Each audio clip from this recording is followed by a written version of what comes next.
The single black mother sat in court, watching her wealthy ex take everything from her. Then she heard it. The rumble of 85 motorcycle engines outside. Bikers stormed the courtroom and sat behind her. She didn't recognize a single face. What she didn't know years ago when she was just a waitress with nothing, she'd saved every one of them. Aisha's hands trembled as she clutched the worn leather strap of her purse. The fluorescent lights of the courtroom felt too bright, too exposing. She could feel every eye in the room judging her. Her faded jeans, her drugstore blouse, the way her braids refused to stay in place no matter how many pins she used. Across the aisle, Ethan sat in his $1,000 suit. Perfectly pressed, perfectly confident. His lawyer, Richard Castellano, looked like he'd stepped out of a legal drama. Silver hair, designer glasses, and a smile that made Aisha's stomach turn. "Your Honor," Castellano's voice dripped with practiced sympathy. "We're not here to attack Ms. Washington. We simply want what's best for 7-year-old Jamal." He paused, letting the silence work for him. "But the facts speak for themselves. Ms. Washington works 60-hour weeks at a diner. She lives in a 1-bedroom apartment in a neighborhood with a documented crime rate 30% above the county average. She has no college education, no family support system." And he glanced at his notes with theatrical concern. "She recently bounced a check for her son's school lunch program." Aisha felt her cheeks burn. That check had bounced because Ethan had been 3 months late on child support. But her court-appointed lawyer, fresh out of law school and overwhelmed with cases, hadn't even mentioned that detail. Judge Patricia Morrison peered over her glasses, her expression unreadable. She was in her early 60s with the kind of face that had probably never smiled at a joke it didn't make. "Ms. Washington, is this accurate?" Aisha stood, her legs feeling like water. "Your Honor, I work hard for my son. That apartment might be small, but it's clean." "Yes or no, Ms. Washington?" the judge interrupted. "Did you bounce a check?" "Yes, but—" "Thank you. Sit down." Aisha's lawyer, Tommy Chun, squeezed her arm gently. He whispered, "I'll fix this on redirect." But his voice lacked conviction. Ethan's lawyer wasn't finished. He called a social worker who had visited Aisha's apartment once, and somehow painted it as a scene from a poverty documentary. He called Ethan's new fiancée, a pediatric dentist named Ashley, who testified about the stable 2-parent household they could provide. She wore pearls and spoke in soft, caring tones that made Aisha want to scream. Nobody mentioned that Aisha had raised Jamal alone for 5 years after Ethan walked out. Nobody mentioned the birthday parties she'd thrown on a shoestring budget, or the nights she'd stayed up helping with homework after 12-hour shifts. Nobody mentioned that Jamal still slept with the stuffed bears she'd sewn by hand because they couldn't afford the toy store. When Ethan took the stand, he played his part perfectly. "I've made mistakes, Your Honor. I'll be the first to admit that. I wasn't ready to be a father back then." He paused, his voice catching just slightly, a trick he'd perfected during their marriage whenever he got caught in a lie. "But I've changed. I have a stable career now, a home with a yard, and Ashley brings so much love to our family. Jamal deserves better than what Aisha can give him. He deserves opportunities." The words hit Aisha like physical blows. Better than what Aisha can give him, as if love could be measured in square footage and bank accounts. "Your Honor," Castellano continued, standing again, "Mr. Thompson is prepared to offer full educational support, including private schooling, sports programs, and college savings. He can provide what every child deserves: security and stability." Judge Morrison called a 20-minute recess. "We'll reconvene to hear from Ms. Washington's witnesses." But Aisha had no witnesses. Who could she call? Her co-workers at the diner who'd cover her shifts when Jamal was sick. Her elderly neighbor who sometimes watched him for free. None of them could compete with Ethan's parade of impressive character references.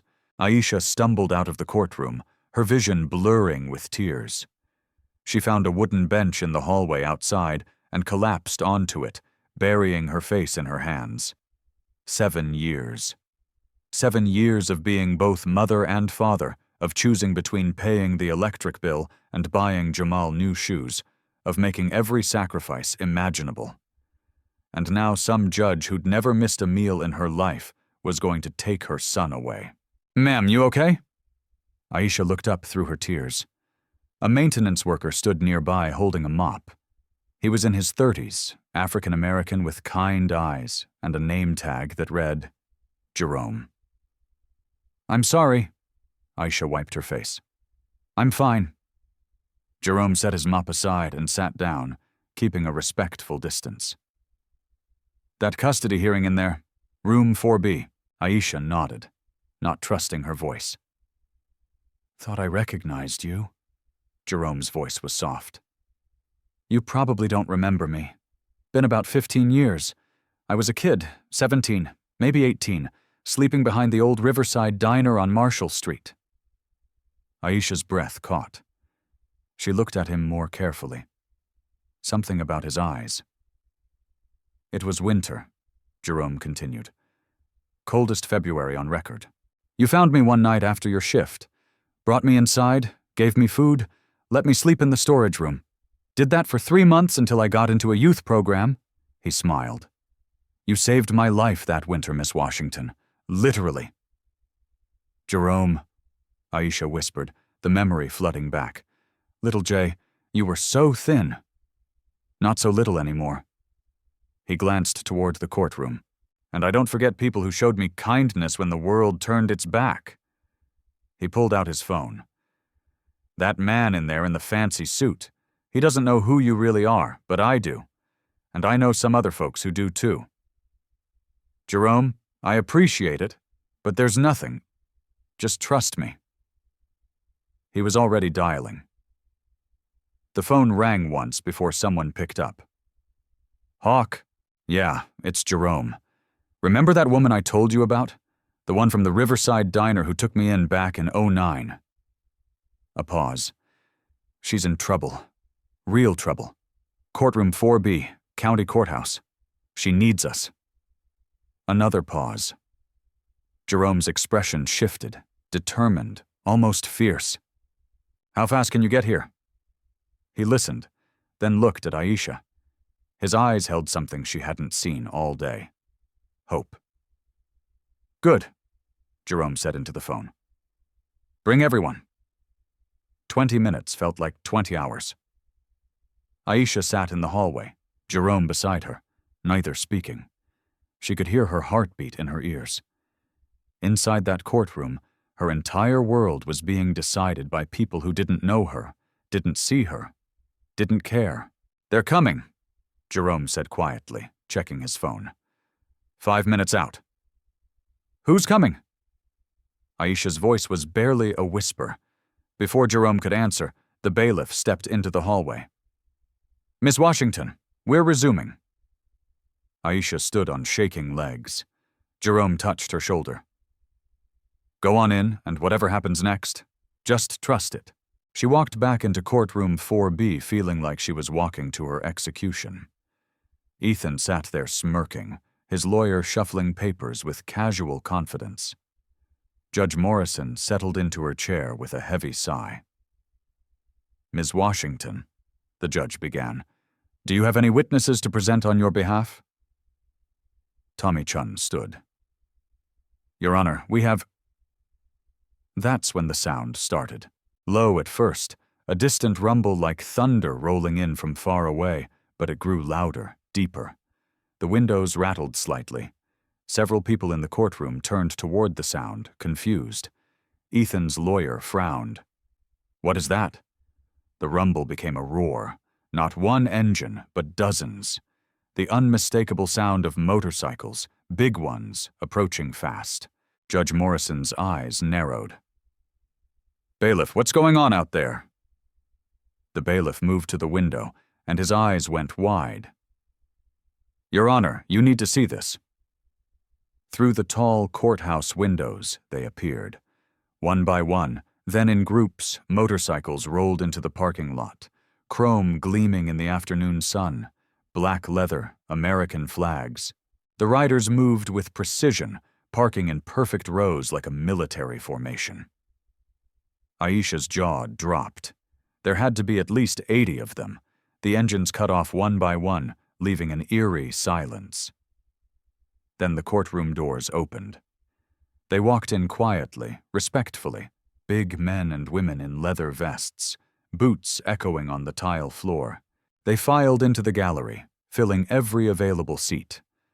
Some had gray beards, others were younger. All of them had the same symbol on their vests, an iron hawk with spread wings. The courtroom felt absolutely silent. Even Ethan looked nervous. "What is the meaning of this?" Judge Morrison's voice cracked like a whip. "Who are you people?" A man stood from the front row. He was in his 50s, built like a bear with a salt and pepper beard and eyes that had seen too much. His vest marked him as president. "Your Honor, my name is Marcus Hawk Johnson. We're the Iron Hawks Motorcycle Club." His voice was deep, calm, controlled. "We're here as character witnesses for Aisha Washington." Castellano shot to his feet. "Your Honor, this is outrageous. This is clear intimidation. I demand these people be removed immediately." "Sit down, Mr. Castellano," the judge said, though her eyes never left Hawk. "Mr. Johnson, this is highly irregular. You can't just storm into a custody hearing with—" She glanced at the packed gallery. "How many people is this?" 85, Your Honor." 85 people, she repeated, disbelief in her voice. "Your Honor," Hawk continued, "we're not here to intimidate anyone. We're here because 15 years ago this woman saved my life, and I'm not the only one." Aisha sat frozen, her mind racing. She didn't remember anyone named Hawk. She'd helped so many people over the years, folks down on their luck, homeless veterans, teenagers with nowhere to go. She'd given them food from the diner, a warm place to sleep, sometimes just a kind word. It had never been about recognition. It had just been the right thing to do. "I was a veteran," Hawk said, his voice steady. "Iraq, 2 tours, came home with PTSD and a drinking problem. Lost my job, my family, everything. I was living under a bridge when Aisha found me. She didn't see a drunk or a failure. She saw a human being. She gave me food, helped me find a counselor, even paid for my first month in a halfway house." He gestured to the others. "Every person in this room has a story like mine. Aisha Washington helped us when no one else would. She asked for nothing in return. She never even told us her last name. We had to track her down through Jerome." A woman stood. She was in her 40s, her leather vest decorated with patches. "I was a teenage runaway. Aisha found me stealing food from her diner. Instead of calling the cops, she fed me. Let me work in the kitchen for cash. Helped me get my GED. Tears streamed down her face. "I have 2 kids now, Your Honor. I'm a nurse. I wouldn't be alive without her." Another stood, then another. One by one, they shared their stories. A former addict, a homeless vet, a kid who'd aged out of foster care, a single father who'd lost everything. Each one Aisha had touched, each one she'd saved in some small way. Aisha couldn't breathe. She remembered faces, moments, a cold night, a shared meal, a few dollars slipped into a pocket. She'd never imagined it mattered this much. Ethan's face had gone pale. Castellano was furiously whispering to him. "Your Honor," the lawyer practically shouted, "this is a circus. These people are clearly—" "These people," Hawk interrupted, his voice harder now, "are teachers, nurses, mechanics, small business owners, and veterans. We pay our taxes. We volunteer in our communities. We're not criminals. We're Americans who know loyalty when we see it." Judge Morrison sat back, her expression unreadable. The courtroom crackled with tension. "Your Honor," Castellano tried again, "I move to have this entire proceeding declared a mistrial. This is witness tampering, intimidation.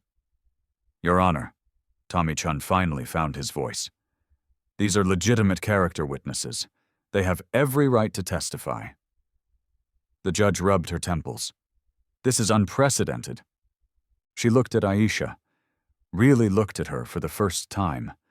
The black woman in the faded clothes who'd said nothing all day. Then she looked at the 85 people who dropped everything to ride across the city for her. "We're going to take a recess," Judge Morrison said slowly. "A long one. I need time to consider how to proceed. This hearing will reconvene 1 week from today, same time." She pointed her gavel at Hawk. "Mr. Johnson, I appreciate your loyalty to Ms. Washington, but if you ever bring a motorcycle convoy to my courthouse again without prior notice, we're going to have problems, understood?" "Yes, Your Honor." The gavel fell. Aisha sat there stunned as 85 bikers filed out as quietly as they'd entered. Jerome appeared beside her, grinning. "Told you to trust me." The next morning, Aisha woke up still not believing what had happened. She pulled on her diner uniform, the same one she'd worn for 3 years, and stared at herself in the bathroom mirror. Somewhere in this city, 85 people who owed her nothing were planning something. The thought terrified and amazed her in equal measure. Her phone buzzed, a text from an unknown number. "We got this. Focus on your boy." Hawk. At the diner, her coworkers bombarded her with questions. Someone had posted a video of the bikers entering the courthouse. It had 300,000 views. "Girl, you know bikers?" Rosa, the head waitress, grabbed her arm. "Real bikers?" "It's complicated," Aisha said, tying her apron. "Complicated? Aisha, you had a whole motorcycle gang show up for you." "They're not a gang, they are—" Aisha paused. "What were they?" "They're people I helped a long time ago." She poured coffee, took orders, wiped down tables. Normal life. But her mind kept drifting to that courtroom, to Hawk's steady voice, to the way the judge had looked at her differently after the bikers spoke. 10 miles away, in a garage that doubled as the Iron Hawk's clubhouse, Hawk spread a map across a worn pool table. 20 members crowded around. "Listen up," Hawk said. "We got 7 days to build a case. Aisha's lawyer is good-hearted but inexperienced. He's fighting with a pocket knife against a bazooka. We need to change those odds." A woman named Jules, the former runaway who is now a nurse, spoke up. "What are we looking for exactly?" "Dirt on Ethan Thompson." Hawk pulled out a folder with a printed photo of Ethan. "Rich guys like him always have skeletons. Tax issues, shady business deals, maybe something worse. We find it. We give it to Aisha's lawyer, and we make sure that judge sees who Ethan really is." "I've got a cousin who works at the IRS," said Marcus, a mechanic with tattoos covering both arms. "Owes me a favor from way back. I can ask him to check if Thompson's taxes are clean." "Do it," Hawk said. "But careful. We're not breaking laws here. We work smart." Razor, the club's sergeant-at-arms, a Vietnam vet with a scarred face, leaned forward. "I've got trucker buddies who run routes to every state. If Thompson's moving money or has business out of state, they might have seen something." "Good. Make calls." Hawk pointed to another member. "Tiny, you still got that friend who works at the county clerk's office?" Tiny, ironically named as he was, 6'5" and 280 lb, nodded. "Yes, Sarah. She helped me file my business license last year." "Property records. I want to know every piece of real estate Thompson owns. Houses, land, investment properties, everything." The assignments kept coming. Each member had connections, a web of relationships built over years of helping each other, of being part of something bigger than themselves. A waitress at an upscale restaurant where Ethan ate lunch. A paralegal at a law firm downtown. A bank teller who'd once been homeless until the Hawks helped him get clean. "Remember," Hawk said, "we're not criminals. We're citizens gathering public information. Nothing illegal. We do this right." By the second day, information started flowing in. Marcus's IRS cousin couldn't give specifics, but dropped a hint. "Tell your friend to look into overseas accounts. Cayman Islands, that's all I can say. Razor's truckers reported seeing Ethan at a private airfield in Nevada 6 months ago, loading boxes onto a small plane. "Looked hinky," one trucker said, "like he didn't want to be seen." Tiny's friend Sarah pulled property records. Ethan owned 4 properties, including a lakeside cabin listed under an LLC that traced back to him. But the interesting part was a commercial property in Delaware that had been cited for safety violations twice. Jules made calls to her network of nurses. One worked at a hospital where Ethan's company had donated equipment. "The donation was suspicious," the nurse whispered. "It was right before a big tax audit. My administrator said it looked like a write-off scheme."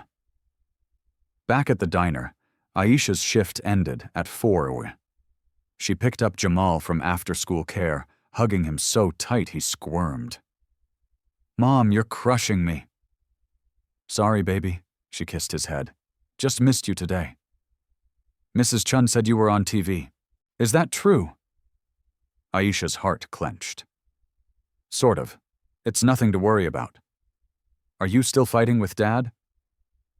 "We're working things out with a judge, honey. Everything's going to be okay." But she didn't know if that was true. Ethan had money, power, and lawyers who knew every trick.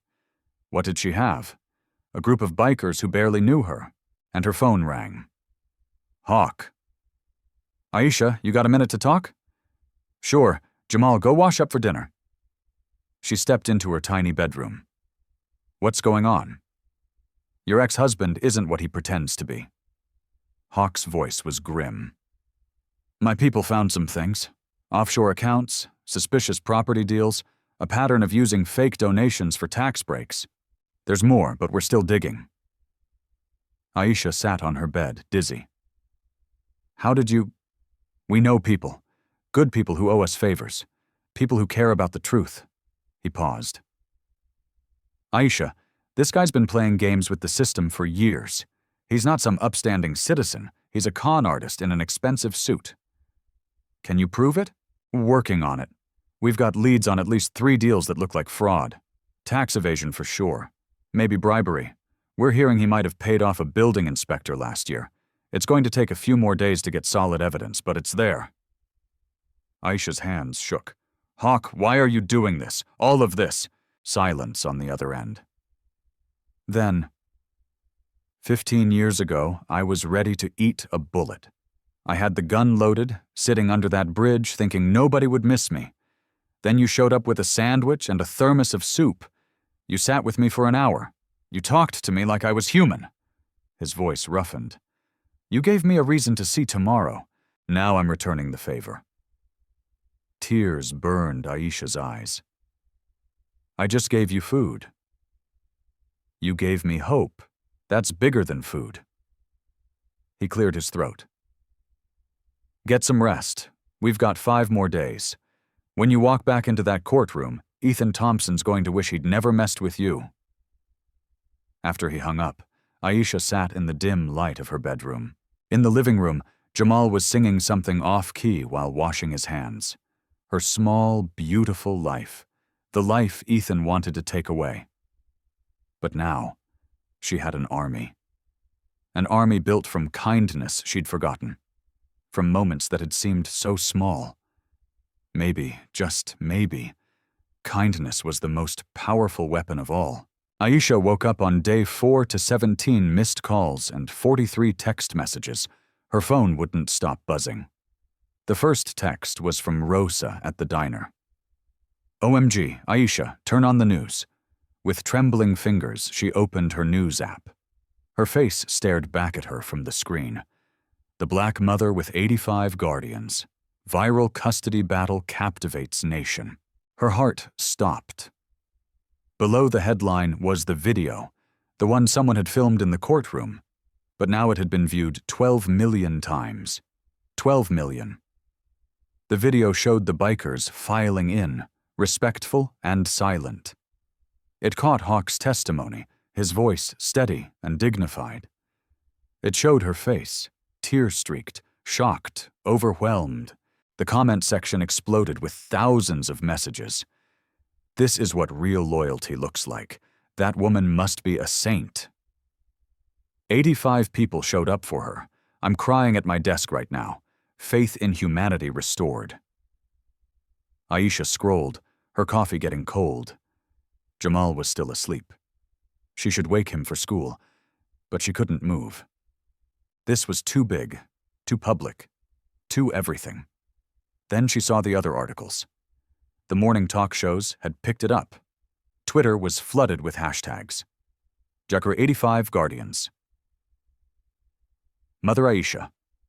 Biker Justice.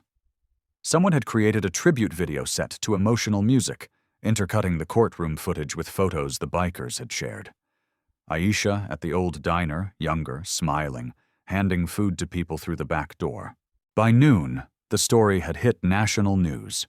Good Morning America ran a segment. The host, a perfectly coiffed woman named Diane, spoke with genuine emotion. In a world that often feels cold and divided, this story reminds us that kindness matters, that helping others, even in small ways, can change lives. Aisha had to call in sick to work. She couldn't face the cameras she knew would be waiting outside the diner. Rosa understood. Girl, you're famous. Take care of yourself. But fame was a double-edged sword. By early afternoon, Ethan's team had launched their counterattack. A press release appeared on every major news site. Custody battle hijacked. Criminal bikers intimidate court proceedings. The statement from Ethan's PR firm painted a different picture. It called the Ironhawks a known motorcycle gang with alleged ties to illegal activities. It suggested Aisha had orchestrated the stunt to manipulate public opinion. It questioned whether someone associated with criminal elements should have custody of a child. The comment section shifted. Wait, are these bikers actually criminals? This feels staged now. Rich guy probably just wants his kid and she's playing games. Aisha read the words and felt sick. They were twisting everything, making her look manipulative, making the people who had helped her look dangerous. She called Hawk, panicking. They're calling you criminals. They're making it sound like I planned this. What do we do? We tell the truth, Hawk said calmly, but louder. Within 2 hours, the Ironhawks' official Facebook page, which Aisha hadn't even known existed, posted a response. The post was simple, but powerful. It showed photos from their last 5 years. The Hawks serving Thanksgiving dinner at a homeless shelter, a charity motorcycle ride that raised $50,000 for children's cancer research, veterans visiting schools to talk about service, community cleanup days where they'd remove trash from parks. The caption read, "We're not a gang, we're a family. We're teachers, nurses, veterans, and parents. We pay taxes. We serve our communities. And yes, we showed up for Aisha Washington because she showed up for us when no one else did. That's not intimidation. That's loyalty." Below that, they posted video testimonials. Jules, the nurse, speaking in her hospital scrubs. "I wouldn't be alive today without Aisha Washington. She saved me when I was 17 and homeless. Now I save lives because she gave me a chance at mine." Marcus, the mechanic, standing in his garage. "Aisha helped me get clean 12 years ago. I now run my own business and employ 6 people. She asks for nothing but gives everything." A dozen more videos followed. Real people, real stories, real gratitude. The tide began to turn again. Local news stations picked up the testimonials. A reporter tracked down the homeless shelter where the Hawks volunteered. The director, an elderly woman named Sister Catherine, spoke with fierce loyalty.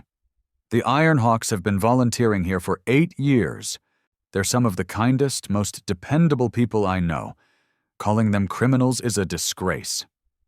By evening, Ethan's PR strategy had backfired.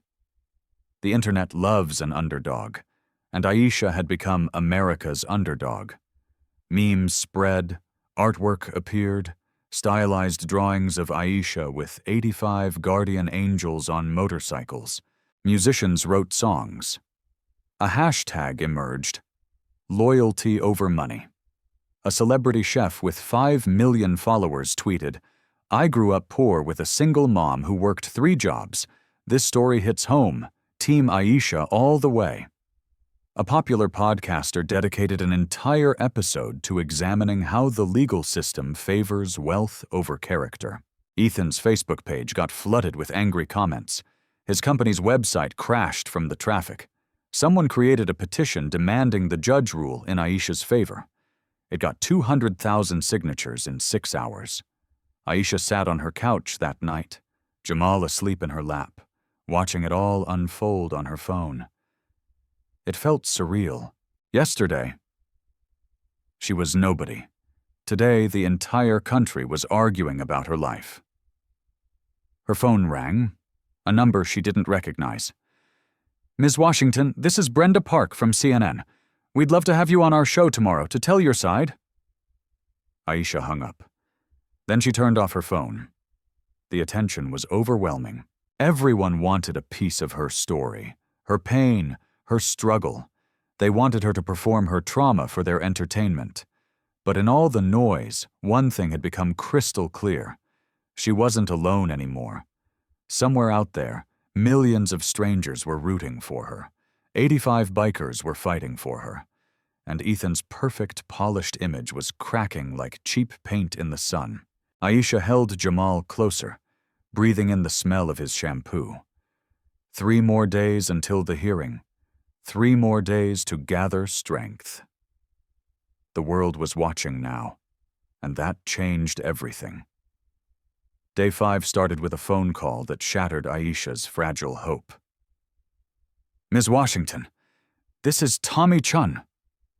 Her lawyer's voice sounded strained. "We need to talk." Aisha's stomach dropped. She was getting Jamal ready for school, and she had to work in an hour.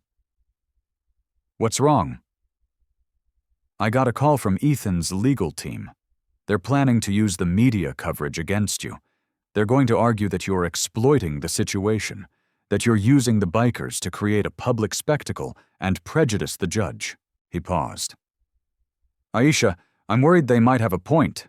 Judge Morrison doesn't like theatrics." The words hit like a punch. "But I didn't ask for any of this." "I know, but perception matters in court. The viral videos, the national news coverage. Ethan's lawyers are calling it a manipulation campaign. They're going to paint you as someone who orchestrates chaos instead of providing stability." After Tommy hung up, Aisha sat at her kitchen table, unable to move. Jamal chattered about a field trip coming up, but his words sounded distant, underwater. What if she'd made everything worse? What if the judge saw the bikers and decided Aisha was exactly what Ethan claimed? Unstable, unpredictable, surrounded by the wrong element? At the diner, the doubts grew heavier. A customer, a businessman in a suit, gave her a strange look. "Hey, aren't you that woman from the news? The one with the biker gang?" "They're not a gang," Aisha said quietly. "Right." His tone suggested he didn't believe her. "Must be nice having people fight your battles for you." The words stung more than they should have. Was that what people thought? That she was hiding behind the bikers instead of standing on her own? Rosa noticed Aisha's mood. "You okay, honey?" "I don't know anymore." Aisha wiped down a table that didn't need wiping. "What if the bikers showing up makes the judge think I'm a bad mother? What if all this attention just proves Ethan's point, that I can't provide a stable life for Jamal?" "That's crazy talk." "Is it?" Aisha's voice cracked. "I live in a 1-bedroom apartment. I work 60-hour weeks and now I'm associated with a motorcycle club. What judge is going to choose that over Ethan's big house and perfect fiancé?" She spent her shift in a fog of anxiety. Every customer felt like a judgment. Every whispered conversation felt like it was about her. At Tuxedo, the diner door opened. Hawk walked in, his leather vest drawing immediate attention. A few customers tensed. Others pulled out their phones. Hawk ignored them all. He walked straight to the counter and sat down. "Coffee black?" Aisha poured with shaking hands. "You shouldn't be here. People are watching." Let them watch. His voice was steady, calm. Aisha, I need to talk to you. When's your break? 10 minutes. Good. I'll wait. When her break came, they sat in a booth in the back corner. Hawk pulled out a thick manila folder and set it on the table.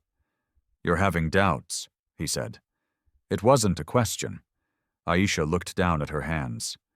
My lawyer says Ethan's team is going to use you against me. That showing up at the courthouse might have hurt my case instead of helping it. And you believe that? I don't know what to believe anymore. Her voice was barely a whisper. Maybe I'm making everything worse. Maybe Jamal would be better off with Ethan. He has money, stability, a nice house. Stop. Hawk's voice was firm, but not harsh. Listen to me carefully. Loyalty isn't something to be ashamed of. It's not a weakness.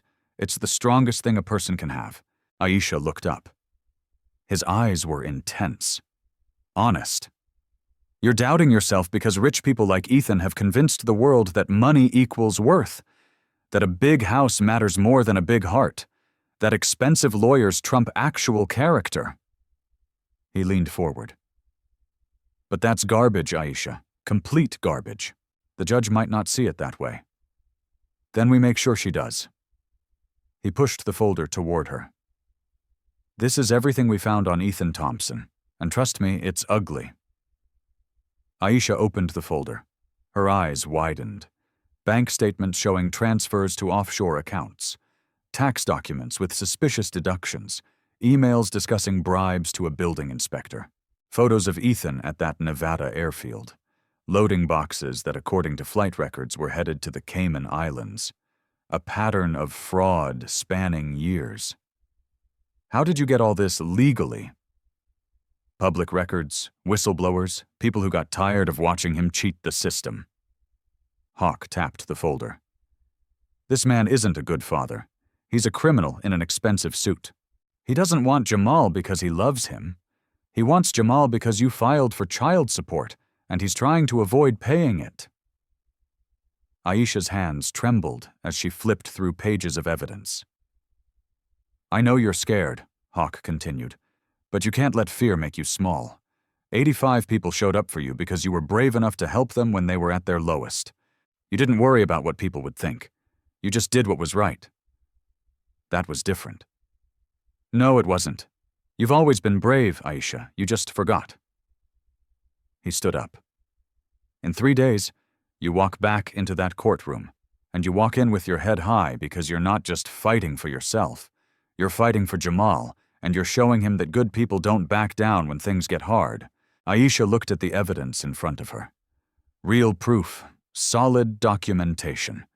Everything Tommy would need to expose Ethan's lies. Loyalty is power, Hawk said. Remember that. You helped us when we had nothing. Now we're helping you. That's not manipulation. That's family. He left money on the counter for his coffee and walked out. The other customers watched him go, whispering, judging. Aisha didn't care anymore. She closed the folder and held it tight.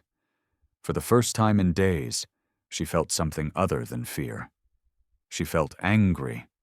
Ethan had tried to paint her as unfit while he was breaking laws and cheating the system. He tried to make her feel small while he was the one hiding dirty secrets. No more! She texted Tommy. I have new evidence. Major evidence. Can you meet tomorrow morning? His response came fast. Yes. What kind of evidence? The kind that changes everything. Aisha finished her shift with a different energy. The doubts were still there. They probably always would be, but underneath the fear was something stronger. Her son needed her, and she'd be damned if she'd let Ethan Thompson take him away. Day 6 started at 6:47 a.m. with a knock on Aisha's apartment door. She opened it to find a woman in a gray pantsuit holding a clipboard. The woman's smile was professional but cold. Miss Washington, I'm Linda Patterson from Child Protective Services. I need to conduct an emergency home evaluation. Aisha's blood went cold. What? Why? We received a report of potential neglect. It's standard procedure. May I come in? Aisha's mind raced. Jamal was still asleep in the bedroom. The apartment was clean. She'd made sure of that, but panic clawed at her throat. "Ah, yes, come in."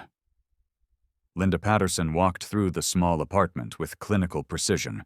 She checked the refrigerator, examined the smoke detectors, looked in closets. She took photos, made notes. Her face revealed nothing. "Ms. Washington, do you often leave your son alone?" "What? No, never." "The report says you left him unsupervised last Tuesday evening." "That's a lie. I was home all evening. We made dinner together, mac and cheese. I helped him with his homework." Linda wrote something down. "And you work how many hours per week?" "About 60, but he's never alone. He has after-school care, and my neighbor checks on him." "Mrs. Chun is 73 years old. Is she capable of supervising an active 7-year-old? The questions kept coming, each one designed to make Aisha look careless, incompetent, unfit. After 40 minutes, Linda Patterson left with a curt, "We'll be in touch." Aisha's hands shook as she closed the door. Someone had reported her. But who? The answer came 3 hours later. At the Hawks clubhouse, a woman named Sandra arrived on her motorcycle. She worked in the county CPS office, not as a social worker, but in the records department. 10 years ago, the Hawks had helped her escape an abusive husband. She owed them her life. "Hawk, you need to see this." Sandra pulled out her phone, showing him a digital copy of the report filed against Aisha. "This came through yesterday. Someone named Linda Patterson filed it." Hawk scanned the document. His jaw tightened. "This is garbage. Every claim here is either exaggerated or completely false. I know. And there's something else." Sandra swiped to another screen. "Patterson doesn't usually handle cases in that district. She was specially assigned to this one, and look at the timestamp. The report was filed at 4:32 p.m. yesterday, but Patterson didn't visit Aisha until this morning. So the report was written before she even saw the apartment. Exactly. Someone paid her to file a bogus report." Hawk's eyes narrowed. "Can you prove it?" "Not yet, but I might know someone who can help." By noon, the Hawks had mobilized. Jules called in a favor from a friend who worked at a bank. Razor contacted a former Army buddy who now did private security and had access to surveillance systems throughout the city. Tiny reached out to a bartender at an upscale restaurant where Ethan often ate lunch. The pieces started falling into place. At 2:15 p.m., the bartender texted Tiny, "Your guy was here yesterday. Sat in the back booth with a woman matching your description. Paid cash. Left a big tip. $300 on a $40 lunch. Seemed hinky." The bank friend found something better. A cash withdrawal from Ethan's account. $5,000 yesterday morning. But the real gold mine came from Razor's surveillance contact. "I pulled footage from the parking garage near the courthouse," the contact said over the phone. "You were right. Ethan Thompson met with someone yesterday at 3:45 p.m., a woman. They talked for about 10 minutes in his car. Then she left with an envelope." "Can you identify the woman?" "Already did. Linda Patterson. She's a social worker with CPS." "Can you send me the footage?" "Already in your email, but you didn't get this from me." Hawk opened the video on his laptop. The footage was grainy, but clear enough. Ethan's Mercedes. A woman approaching, getting in the passenger seat. 15 minutes of conversation, then Ethan handing her a manila envelope, her slipping it into her purse, and walking away. The timestamp, 3:47 p.m., 45 minutes before Patterson filed the report against Aisha. "Got him," Hawk muttered. He called Tommy Chun immediately. "Aisha's lawyer. This is Marcus Johnson. We met at the courthouse. I need you to meet me in 1 hour and bring a USB drive." Tommy arrived at a coffee shop near his office looking nervous. "Mr. Johnson, I appreciate your help, but I have to be careful about how I receive evidence. This is legal. Security camera footage from a public parking garage. Bank records obtained through legitimate channels. Testimony from a credible witness. Hawk handed him a folder and a USB drive. Ethan Thompson bribed a CPS worker named Linda Patterson to file a false neglect report against Aisha. This footage shows him handing her money. The timeline proves the report was written before she even visited Aisha's apartment. Tommy's eyes widened as he reviewed the materials. This is huge. If I can verify this, it's already verified. My contacts are solid, but you'll want to do your own due diligence. Hawk leaned forward.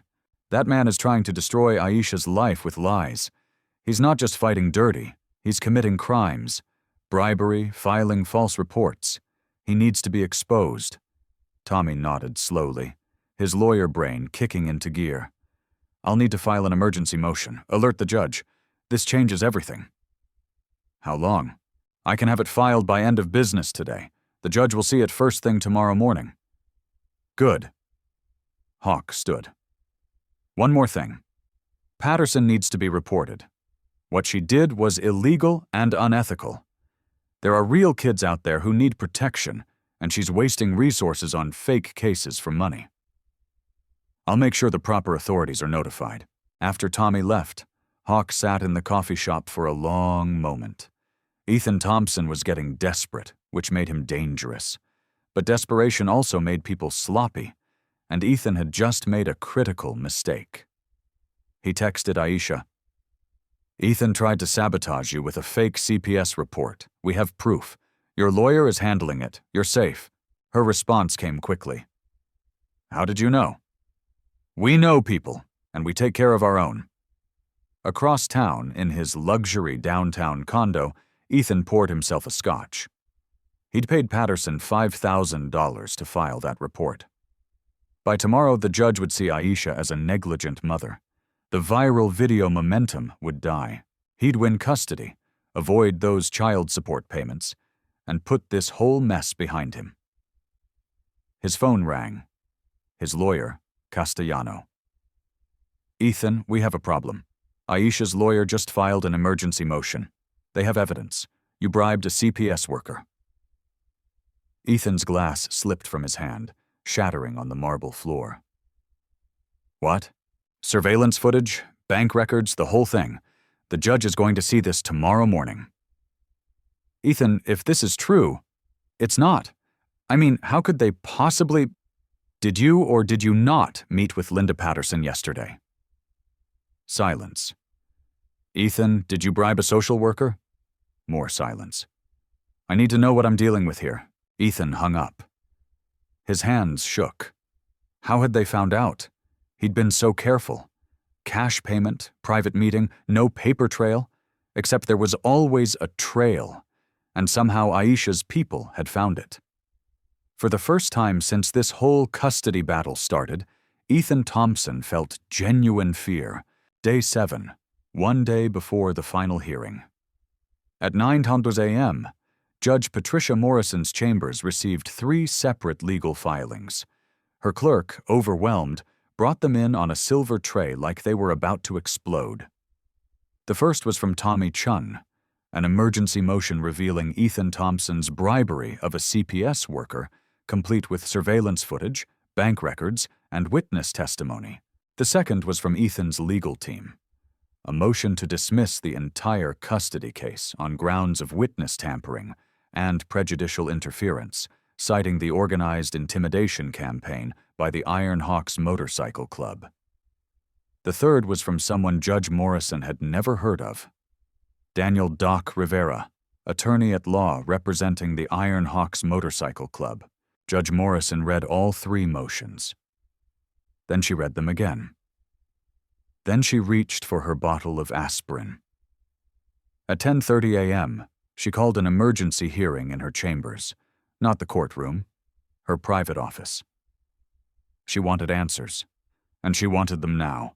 Ethan arrived with Castellano and 2 other lawyers from his firm. Tommy Chun came alone, looking nervous but determined. And then Doc Rivera walked in.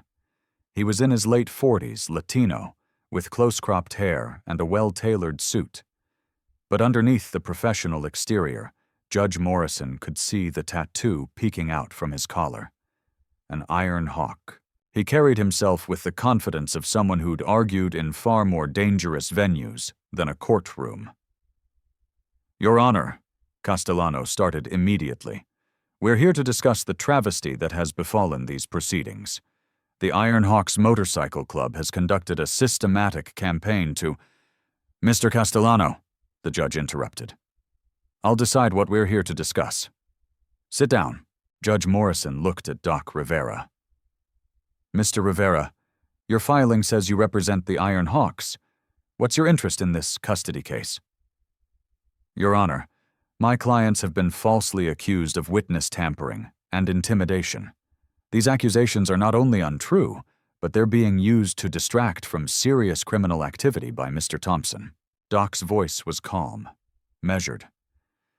I'm here to protect my client's reputation and to ensure the court has access to the full truth.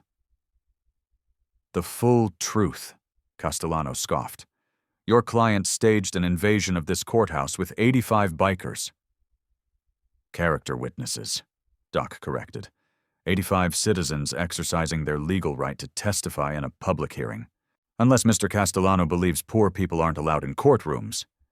That's not what I— Your Honor, Doc continued, the Iron Hawks are a legitimate motorcycle club. We have members who are nurses, teachers, veterans, and small business owners. We've never been convicted of any criminal activity as an organization. Mr. Castellano is attempting to use classist stereotypes about motorcyclists to silence witnesses who might damage his client's case. Judge Morrison held up her hand. Enough, Mr. Rivera. I'll be honest. I've never seen anything like what happened in my courtroom last week. It was unprecedented and disruptive. I understand, Your Honor. But was it illegal? Did anyone threaten the court? Were proceedings interrupted? The judge had to admit. No. Then, with respect, Your Honor, the only crime committed was being poor and wearing leather instead of suits. Castellano jumped in. Your Honor, this is ridiculous. They've clearly coordinated with Ms. Washington, too. Actually, Tommy Chun spoke up, surprising everyone. We have evidence that my client had no prior knowledge of the biker's appearance. Ms. Washington hasn't seen most of these people in over a decade. She didn't ask them to come. She didn't coordinate anything. Convenient, Castellano muttered. What's not convenient, Doc said, pulling out a folder, is this. He handed copies to everyone in the room.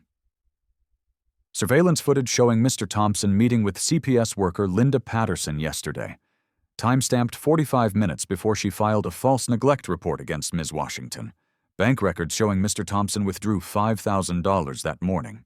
Testimony from a restaurant worker who saw them meeting the day before. Ethan's face went pale. Castellano flipped through the documents, his expression darkening with each page. Your Honor, Doc continued, my clients uncovered this evidence through entirely legal means. Public surveillance footage, publicly available bank records obtained through a lawful inquiry, voluntary witness statements.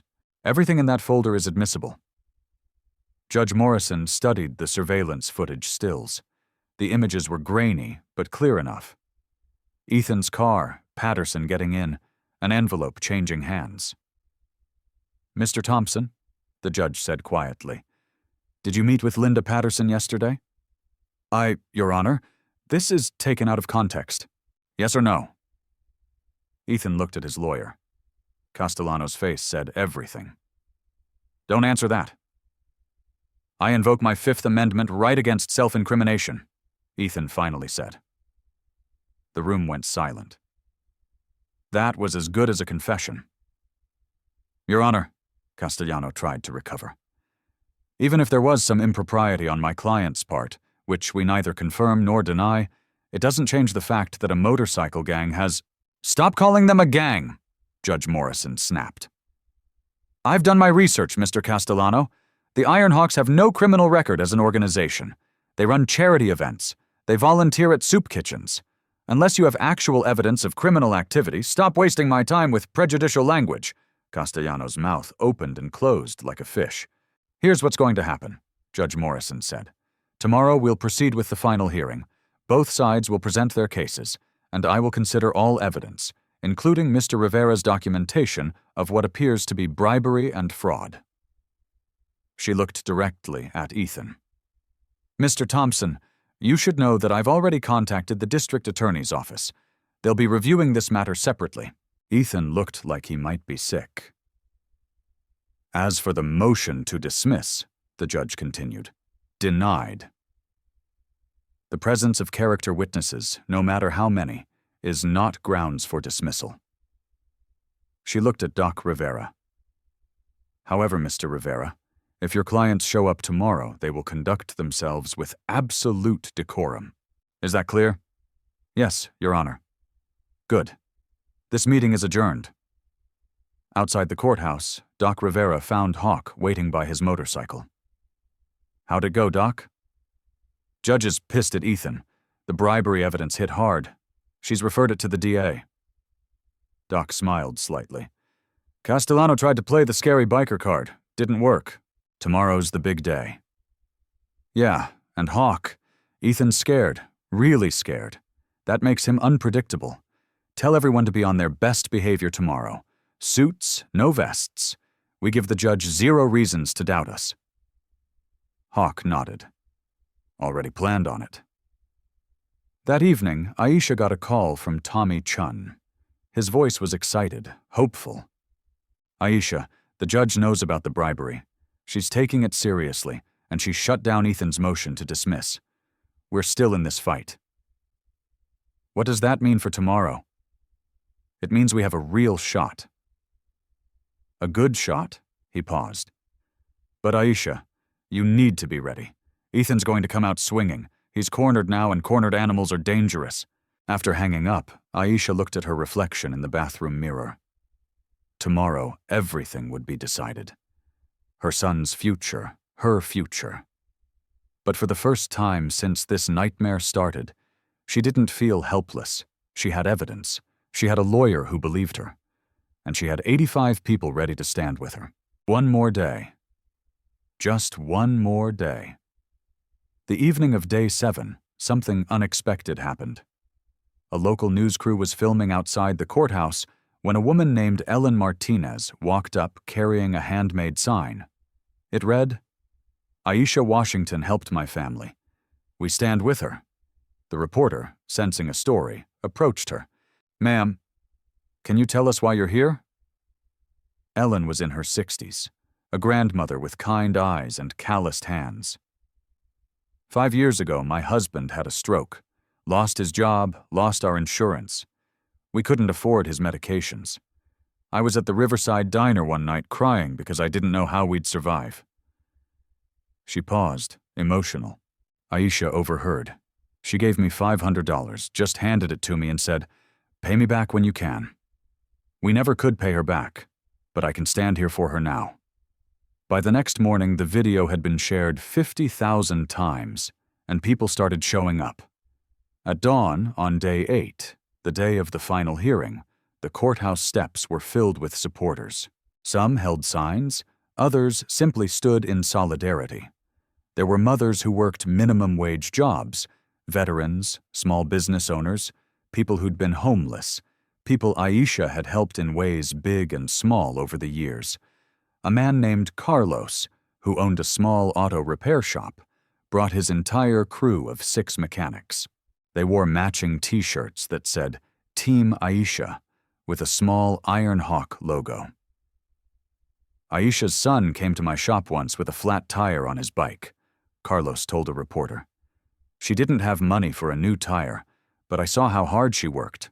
The Hawks told me about her situation, and I realized she'd been the one who gave my sister food when she was struggling years ago. That's how Aisha is.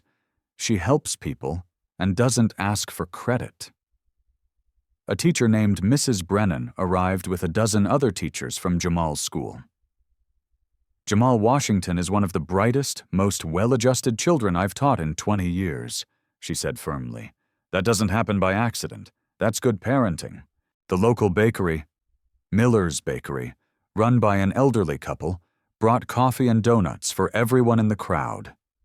Free, The Iron Hawks rebuilt our storefront after a fire 3 years ago, Mr. Miller explained. Did the work for free? When we asked why, they said, "We take care of the community. If they stand with Aisha, so do we." By 8 a.m., over 300 people crowded the courthouse lawn. The police had to set up barriers to manage the crowd, but it wasn't hostile. It was peaceful, determined, unified. Inside the Hawks clubhouse, 85 members prepared for the hearing, but they didn't wear leather vests today. They wore suits, some borrowed, some rented, all clean and respectful. Instead of their full vests, each wore a black armband with a small embroidered hawk. Hawk addressed them in the main room. Today we show that judge who we really are. Not outlaws, not thugs, citizens, Americans who care about justice. We go in, we sit quietly, and we let the truth do the talking. Jules adjusted her blazer. She'd never worn anything this formal. I'm nervous. Good, Razor said, straightening his tie. A strange sight for a man usually in leather and denim. Means you care. Just remember why we're doing this. A younger member named Spider spoke up. Hawk, what if they still try to paint us as criminals? They will, but we've got documents. We've got evidence. And we've got something Ethan Thompson doesn't have. The truth. Hawk looked around the room. Aisha Washington saved each of us. Some literally, some by giving us hope when we had none. Today, we return the favor. We save her. Across town, Aisha stood in her small bathroom, staring at the only nice outfit she owned, a simple black dress she'd bought at a thrift store for a funeral 2 years ago. Her hands shook as she zipped it up.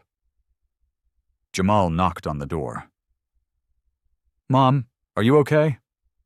She opened the door and knelt down to his level. Baby, you're staying with Mrs. Chun today while Mommy goes to court. But I need you to know something. She took his small hands in hers. No matter what happens, I love you more than anything in the world. You understand? Are they going to make me live with Dad? Aisha's heart broke at the fear in his voice. I'm going to fight as hard as I can to keep us together. I have a lot of good people helping me. The bikers? Yeah, the bikers and other people too. Lots of people. Jamal hugged her tight. I want to stay with you, Mom. Dad's house is big, but it doesn't feel like home. I know, baby. I know. At 9 a.m., Aisha arrived at the courthouse with Tommy Chun. The sight of 300 people stopped her in her tracks. Oh my God, she whispered. Signs filled the crowd. Justice for Aisha. Good mothers matter. Character over cash. People cheered when they saw her. Strangers called out encouragement. You've got this, Aisha. We're with you. Give them hell. Ellen Martinez, the grandmother from the news, pushed through the crowd and hugged Aisha. You saved us. Now we save you. Aisha couldn't speak. Tears streamed down her face as dozens of people came forward. People she'd helped. People she barely remembered. People whose lives she'd touched without realizing it. Tommy gently guided her toward the courthouse entrance. We need to get inside. As they climbed the steps, Aisha saw Ethan arriving with his team of lawyers. He looked at the crowd, and his face went ashen. His perfect image, the wealthy philanthropist, the successful businessman, was crumbling. The crowd's energy wasn't angry, but it was powerful. These weren't paid protesters or social media influencers. These were real people with real stories. A news helicopter circled overhead. Every major outlet was covering this now. The custody battle had become a referendum on wealth versus character, power versus integrity. Inside the courthouse, the 85 Ironhawks were already seated, filling the gallery in their suits and armbands. They sat in perfect silence, hands folded, eyes forward. The transformation was striking. Not scary bikers, but dignified citizens. Judge Morrison entered, surveying the packed courtroom. Every seat filled, standing room only. The air crackled with anticipation. She sat down, arranged her papers, and looked out at the assembled crowd. Before we begin, I want to make something clear. This is a court of law, not a circus. Anyone who disrupts these proceedings will be removed immediately. Is that understood? Silence. Good. She looked at Tommy Chun. Counselor, are you prepared to present your case? Tommy stood, and for the first time in this entire battle, he looked confident. Yes, Your Honor. Very prepared. Ethan shifted uncomfortably in his seat. Castellano whispered something to him, but Ethan didn't respond. He was staring at the crowd, at the bikers, at Aisha, seeing perhaps for the first time that he was no longer in control. Judge Morrison picked up her gavel. Let's begin. The sound echoed through the courtroom like a starting gun. The final battle had begun. Castellano stood, buttoning his suit jacket with practiced precision. He was a performer, and this was his stage. Your Honor, we're here today because of one simple truth. Children deserve stability. They deserve opportunities. They deserve the best possible start in life. He turned toward Aisha, his voice dripping with false sympathy. Ms. Washington is a hard-working woman. No one disputes that. But hard work alone doesn't create a suitable environment for a child. He walked to his table, picking up a folder. Ms. Washington works 60 hours per week at minimum wage. She lives in a one-bedroom apartment where her 7-year-old son sleeps on a couch. She has no savings, no college education, no career prospects. She recently bounced a check for school lunches. Her neighborhood has a crime rate 30% above county average. Tommy started to object, but Castellano continued smoothly. And now she's associated with a motorcycle club. Forgive me, a motorcycle organization, whose members felt the need to intimidate this court with their presence. He gestured toward the gallery. What kind of judgment does that show? What kind of stability can she offer? Aisha felt each word like a slap. But then Castellano made his mistake. The truth is, Your Honor, Miss Washington survives through the charity of others. She can't support her son alone. She needs handouts, favors, and apparently the protection of 85 bikers to function. Is that the kind of dependence we want to model for a child? Hawk's jaw tightened. Jules whispered. That son of a... Hawk murmured. Castellano finished his opening with theatrical flair. Mr. Thompson offers a 2-parent household, financial security, excellent schools, and a future filled with opportunity. The choice here is clear. He sat down, looking satisfied. Judge Morrison turned to Tommy. Mr. Chun. Tommy stood, less polished but sincere. Your Honor, Mr. Castellano paints poverty as a moral failing. It's not. Aisha Washington works harder than most people in this room. She's been both mother and father to Jamal for 7 years. She's never missed a parent-teacher conference. She's never missed a birthday. She's never failed to put her son first. He paused, gathering courage. But more importantly, Your Honor, we have evidence that Mr. Thompson is not the upstanding citizen he claims to be. In fact, he's a criminal. The courtroom erupted in whispers. Castellano shot to his feet. Objection. Inflammatory and baseless. I have documentation, Your Honor, Tommy said firmly, and witnesses prepared to testify under oath. Judge Morrison leaned forward. This better be good, Mr. Chun. Your Honor, a deep voice called from the gallery. May I approach? Hawk stood, his suit fitting him surprisingly well. Without the leather vest, he looked like a businessman, solid, trustworthy, commanding. Judge Morrison hesitated. Mr. Johnson, you're not an attorney.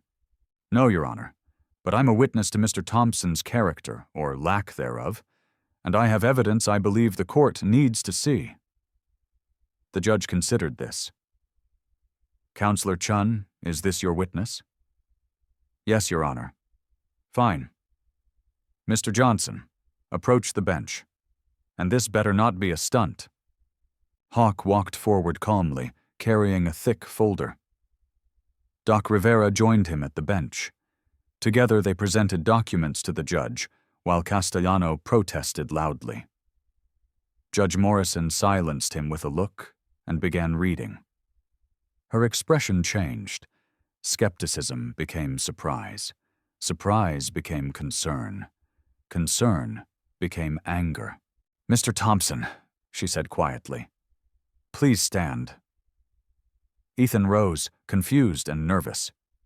"Did you or did you not withdraw $5,000 in cash on October 9th, 2 days ago?" Your Honor, my financial transactions are private." "Did you meet with CPS worker Linda Patterson on October 9th at 3:47 p.m. in parking garage C?" Ethan's face went white. Castellano grabbed his arm. "Don't answer that." "Your Honor," Doc Rivera spoke up, "we have surveillance footage, bank records, and witness testimony. Mr. Thompson bribed a social worker to file a false neglect report against Ms. Washington. That report has since been withdrawn, and Ms. Patterson is under investigation." The courtroom exploded. People gasped. The bikers remained silent, but their presence felt heavier, vindicated. "Order." Judge Morrison banged her gavel. "Order in this court." When silence returned, she continued. "Mr. Johnson, what else is in that folder?" "Tax fraud, Your Honor. Mr. Thompson has been hiding income in offshore accounts in the Cayman Islands for at least 3 years. We have account numbers and transfer records." Hawk's voice remained calm, almost conversational. "He's also made fraudulent charitable donations to reduce his tax burden while claiming those same amounts as business expenses. Double dipping, I believe it's called." Castellano was on his feet. "Your Honor, we have no way to verify." "We have documentation from a whistleblower at Mr. Thompson's company," Doc interjected. "Someone with direct knowledge of his financial arrangements. This person is willing to testify." Hawk continued. "Additionally, Mr. Thompson owns a commercial property in Delaware that's been cited twice for safety violations. Workers have complained about unsafe conditions, but he's refused to make repairs to save money. 3 workers were injured last year." He pulled out more documents. "We also have testimony from community leaders ready to speak about Ms. Washington's character. Mrs. Brennan, a teacher with 23 years of experience. Father Miguel from St. Anthony's Church, where Aisha volunteers. Carlos Martinez, a small business owner she helped when his sister was homeless."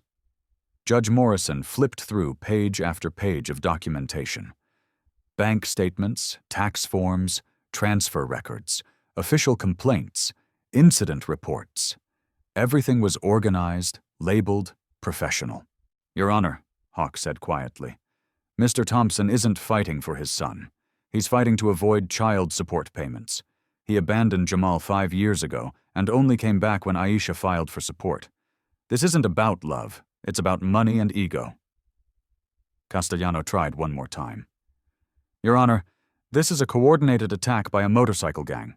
"Mr. Castellano," Judge Morrison's voice cut like ice. "I've reviewed the documentation. These are public records, legal documents, and legitimate witness statements. Unless you're suggesting these tax records are fabricated." "No, but—" "Then sit down." He sat. The judge looked at Ethan, and her expression was one of pure disgust. "Mr. Thompson, I'm ordering a full financial disclosure.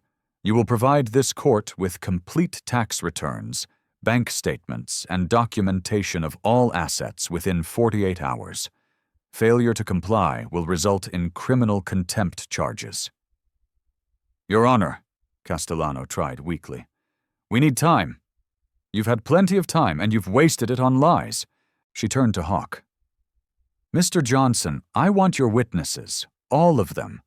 I want to hear what Aisha Washington did for you and for this community, because right now, everything I'm seeing tells me she's the only parent in this room who actually deserves custody." Hawk nodded. "Yes, Your Honor. They're ready."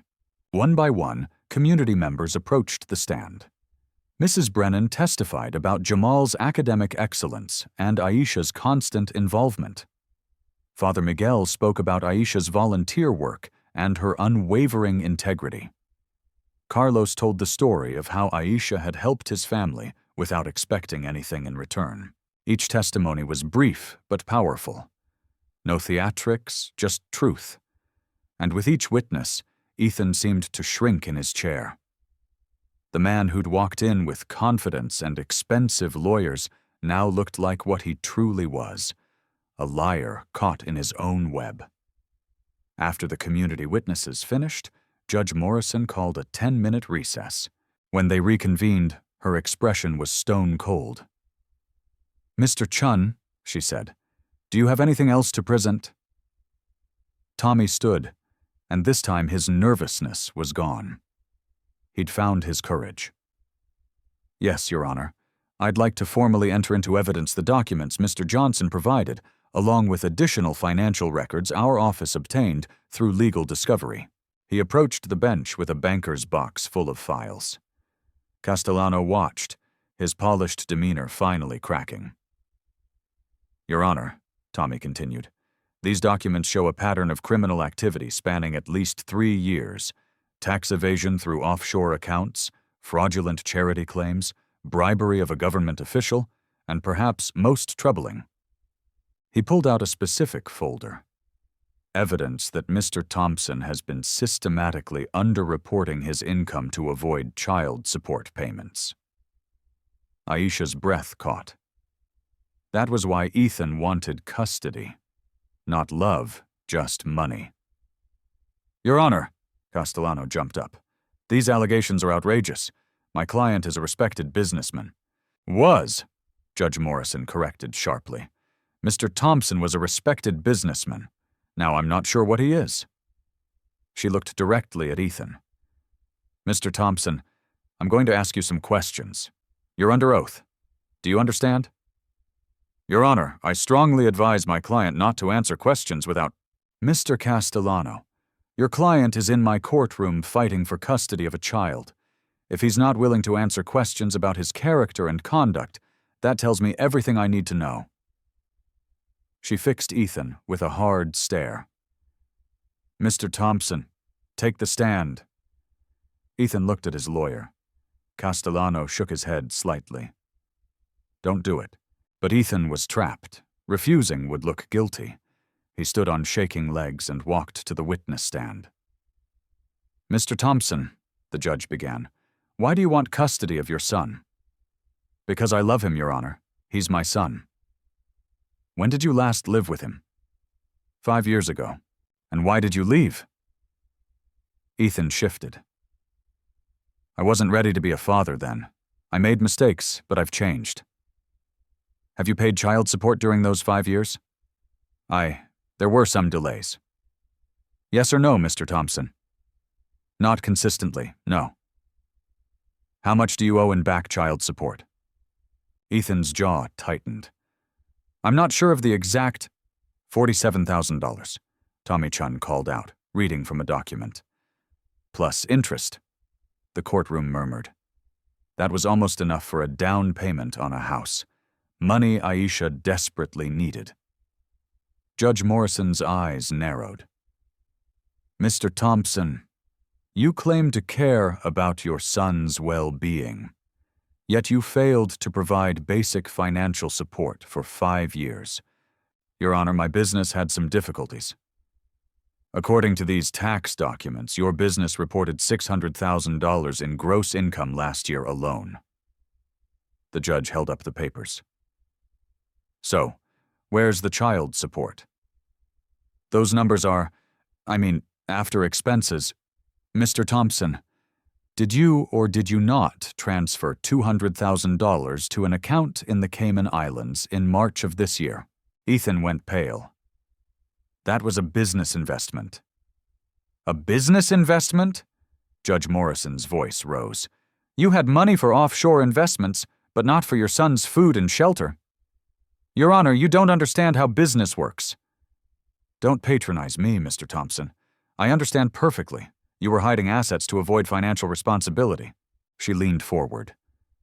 "Now let's talk about Linda Patterson. Did you meet with her on October 9th? No. Yes, briefly, but it wasn't—" "Did you give her money?" Ethan looked at Castellano desperately. I gave her a donation. A donation? The judge's tone was incredulous. $5,000 in cash handed over in a parking garage 45 minutes before she filed a false neglect report against your son's mother. That's what you call a donation? She mentioned she was fundraising for Mr. Thompson. I've seen the surveillance footage. I've reviewed Ms. Patterson's bank records. She deposited that exact amount the next morning, and the neglect report she filed was pre-written before she ever visited Ms. Washington's apartment. Ethan's face flushed red.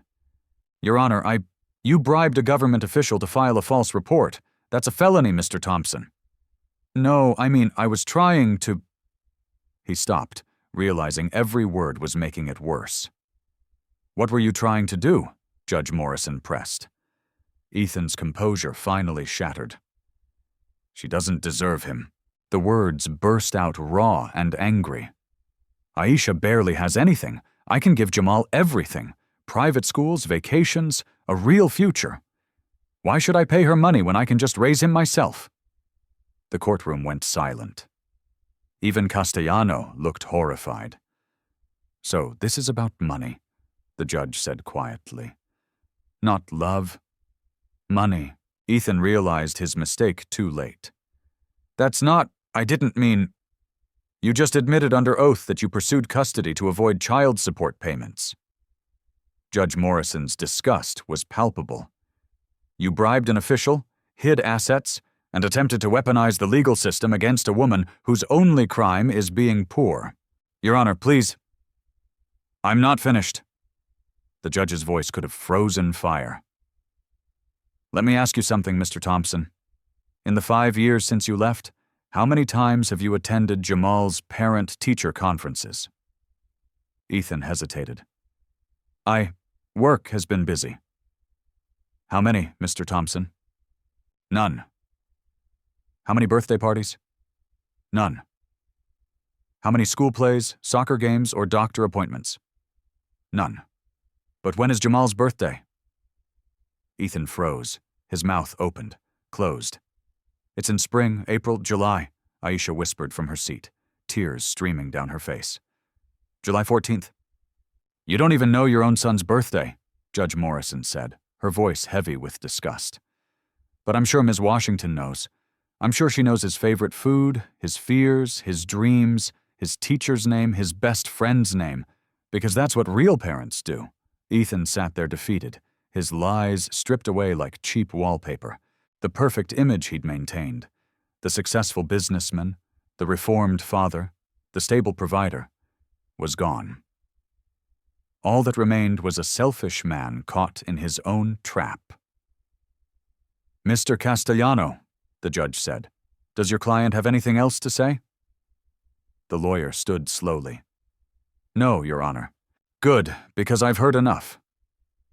She looked at the packed courtroom, the bikers sitting in dignified silence, the community members who'd stood for Aisha, the reporters documenting every moment. We'll break for 30 minutes while I review all evidence. Then I'll deliver my ruling. The gavel fell.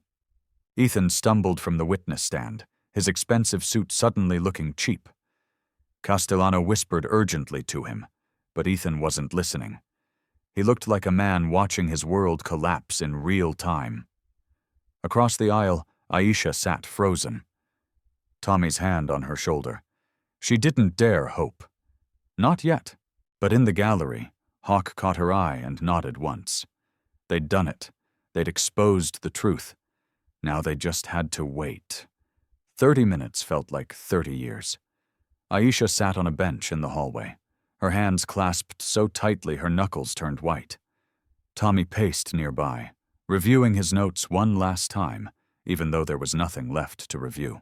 The case was in the judge's hands now. The community supporters filled the hallway, speaking in hushed voices. The Iron Hawks stood in a cluster near the windows, still in their suits, still maintaining their respectful silence. But even they looked tense. Hawk approached Aisha and sat down beside her. How you holding up? I don't know if I can breathe, she whispered. What if she still rules against me? What if she won't? Hawk's voice was certain. That judge saw the truth today. She saw who you are and who he is. But I'm still poor. I still live in that tiny apartment. Nothing's changed. Everything's changed, Hawk interrupted gently. You're not alone anymore. You never were, really. You just didn't know it. Aisha looked at him. This man she'd helped 15 years ago without thinking twice. Why did you do all this? All of you. Because loyalty isn't just a word, it's action. He stood as the bailiff appeared in the doorway. Time to find out what justice looks like. They filed back into the courtroom. The energy was electric, suffocating. Every seat filled again, every eye focused forward. The reporters had their cameras ready. The community members held hands. The bikers sat with military precision. Ethan looked gray, diminished. His expensive lawyers whispered to each other, their body language defeated. Even Castellano's perfect hair seemed less perfect somehow. Judge Morrison entered, and everyone stood. She carried a folder, and her expression revealed nothing. Please be seated, she said. The rustling of clothing, the scrape of chairs, then silence so complete you could hear hearts beating. Judge Morrison settled into her chair and looked out at the courtroom. In my 23 years on the bench, I have presided over hundreds of custody cases. Some are simple, most are complicated, but I have never— She paused. Never encountered a case quite like this one. Aisha's heart hammered against her ribs. This case began with what appeared to be a straightforward custody dispute. A wealthy father seeking custody from a struggling single mother. On paper, it seemed simple. Mr. Thompson had resources. Ms. Washington did not. The judge looked directly at Aisha. But paper, as we've learned this week, can lie. She opened her folder. I've reviewed all evidence presented. The financial records, the testimony, the character witnesses, the surveillance footage, and I've had to ask myself a fundamental question. What does it mean to be a good parent? The judge removed her glasses, cleaning them slowly. Mr. Thompson would have this court believe that good parenting is measured in square footage and bank accounts, that love can be purchased with private schools and expensive vacations. She put her glasses back on.